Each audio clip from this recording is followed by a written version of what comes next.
I get is, I want to start investing, but my spouse isn't interested. Has anybody said that or known anybody that has said that? I get it a lot. I want to start investing, but my spouse isn't interested. So they either don't do anything, or they do it in spite of, or regardless of, or sometimes they talk their spouse into it. So I want to bring up a rich woman right now who's going to share her story because I think it's a very powerful story for people to hear. Kathy? You know her? Kathy Heasley. Hey. Hi. Hi. Hi. Now, Kathy came to me one day and we were talking about, I'm working on a book called Rich Couple. Right. And Kathy said, I've got the story for your book all about her wanting to invest or getting, Kathy's been around us for a long time. Right. And tell your story. Well, I have had the privilege of being around these wonderful people for quite a long time. And my husband and I have been married for 21, 22 years. And, we're partners in our business. We are partners in life. I mean, I feel very privileged there, too. And over the course of the years, my husband has taught me a lot about money. He's taught me a lot about stocks. I have a theory that the kind of household that you grew up in is kind of the way that you invest later in life. Right. My husband grew up in a household where investing in the stock market was something they did. I grew up in a household where you worked hard and you worked for every dollar that you got. So I learned how to start a business and work real hard. But the neat thing was, one day I got to work with the Rich Dad Company, and I started in Ken McElroy, and I started to learn at a pace that was very accelerated. And as I was learning, I started to see patterns, and some of the patterns you're learning here, where perhaps mutual funds aren't the best thing, and where maybe real estate is a better option. And so I started learning some of these things. Well, my husband wasn't around these folks like I was. Oh, and by the way, Kathy worked very closely with Ken on his book on real estate. Yeah, years earlier. I've learned from the best, I have to say, and I feel, like I said, very privileged. So as my interest started peaking and as the stock market started tanking, I started to get frustrated, and I started to feel like, I'm tired of watching, the money that I've worked so hard for, my retirement account. I started to get frustrated because I thought, I have to do something with this, chunk of money that's my future. And I felt like, this is my 401k or my retirement plan. I'm going to do something about it. So one day, and this didn't happen over the course of hours or days or weeks. This happened over the course of months, if not even a year, where I wavered back and forth. I always like to tell the story where someone told me this, and it's so true, that if you have a bunch of little kids at a pool, and those little kids, if you have a group of boys, and you say, okay, on the count of 5, everybody's going to jump in the pool. 1, 2, 3, 4, 5. The guys will all jump in, and they'll all try to out-jump each other. And if you have a bunch of girls and you say the same thing, and you count to 5, this is what they do. We all hold hands, and we jump in together. And we jump in. That's what we do, because we want our friends to come with us. That's right. Well, I wanted my husband to jump in the pool with me. And you know what? He wasn't ready. So one day I got the nerve up to just say, you know what? I want to take that portion of our future that's in my name. I didn't feel like I really had the privilege or the right to make decisions for him, but I did feel like I had the right to make the decision with that portion of our future. And I said, I want to pull that money out of the hands of a wealth manager that we were working with, and I want to put it into a real estate deal, and I want to put it in to one of Ken's real estate deals. And, I think my husband might have been surprised, but you know what? He was supportive, and he was okay with it, and all the agony was your agony. All the agony was exactly my agony. I mean, he was okay with it. And it's been the greatest thing, and it was very empowering. And actually, I think it's made our marriage stronger. I think it's made our partnership stronger, because now instead of me just learning from him, we're learning from each other in this way too. And I love that. I love that. Yeah. Thank you. Sure. All right. Give her a hand. Thanks. Yeah, great. Thank you. Okay. Where did I put it? Oh, over here. Okay, we're kind of short on time, so we're gonna.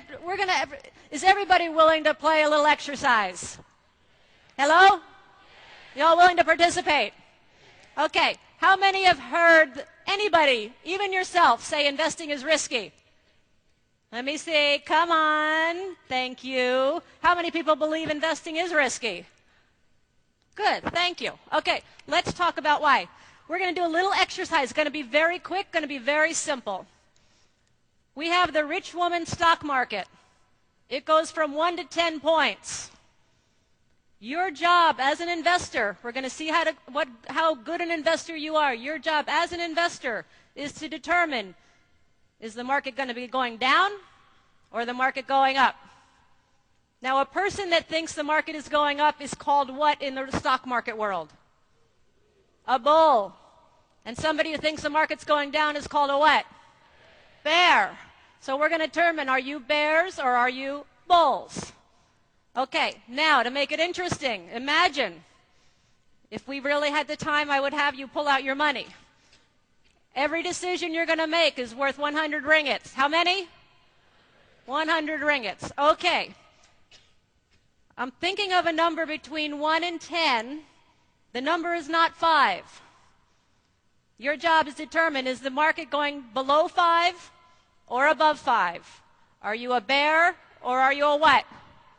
Bull. You have 10 seconds to make up your decision. 100 ringgits is riding on this. 10 seconds, go. You can talk to your neighbor about it if you want.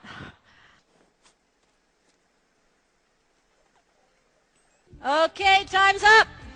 Have you all made your decision? Okay. 100 ringgits riding on this, right? You're all good for it, right? Liars. Okay. Who thinks the market's going down less than 5? Show of hands. Everybody who's a bear. Okay, all you bulls out there. Greater than 5. Oh, we have a lot of optimistic people out there. Okay, how much is riding on this? 100 ringgit. Do we have a drum roll, please? And the number is 2. All right, who made money? Who lost money? Okay, I'll give you one more opportunity. Double or nothing. 200 ringgit. You can make double your money or nothing, but everybody's got to play. Agreed? So how much money is riding on this? $200. Okay. You have to decide. Are you going to be a bull? Greater than 5? Are you going to be a bear? Less than 5? Talk it over with your neighbor. You've got 10 seconds. Go.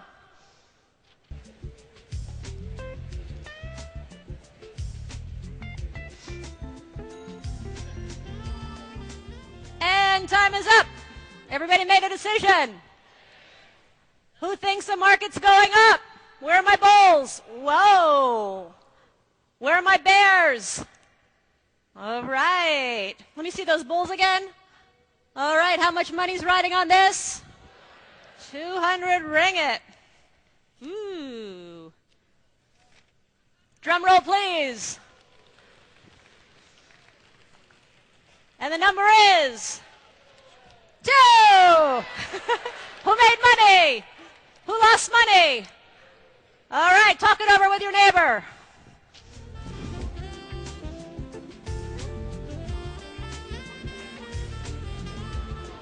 Okay, and begin finishing up. And thank your partner. Okay, so in the real world, what is this called? Gambling. Gambling. Did you have any information? Did you have any control over the outcome? Would this be risky? Is this what a lot of people do when it comes to investing? Let me give you a scenario. I'm at the cashier at the food store. She's got a hot tip. I run home, put my money on this hot tip, knowing nothing, checking out nothing. And sure enough, I lose what? My money. And then I say, oh, investing is so risky. So without the financial education, without any experience, investing is very risky. Today, Andy talked about, Ken talked about it, Robert talked about cash flow versus capital gains. So many people today who lost money were looking for what? Cash flow or capital gains? Capital gains, because the capital gain investor typically only makes money when the market goes where? Up. Excuse me. The cash flow investor makes money when the market goes up and down. That's why our game is called cash flow, not capital gains. Okay? So also I want to say one other thing about the cash flow game. The cash flow game really is what Robert and I did to get out of the rat race. It's what we did, the scorecard, almost every deal on that game board we did.